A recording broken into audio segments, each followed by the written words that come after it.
এই ঘটনাটি আমার এলাকার বড় যিনি পেশায় একজন অ্যাম্বুলেন্স চালক তার কাছ থেকে ঘটনাটি সম্পূর্ণ বাস্তব। আমি তার মতো করে উপস্থাপন করছি। কথা না বাড়িয়ে ঘটনায় চলে যাওয়া যাক।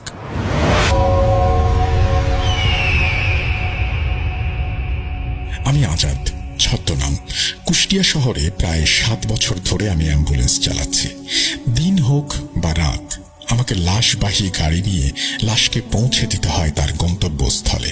ঠিক এমনই একটা দিনটি ছিল শুক্রবার। সেদিন আমার অ্যাম্বুলেন্স ট্রিপ নিয়ে যাওয়ার কথা ছিল রাতে। আমিও আমার সহকারী হাবিব অপেক্ষা করছিলাম কুষ্টিয়া জেনারেল হাসপাতালের মর্গের সামনে। হঠাৎ পোস্টমর্টমকৃত একটি লাশকে আমাদের সামনে আনা হলো। লাশটি ছিল সাদা কাপড়ে মোড়ানো। আমাদেরকে বলে দেয়া হয়েছিল এটি সদ্য আত্মহত্যাকৃত একটি মেয়ের লাশ।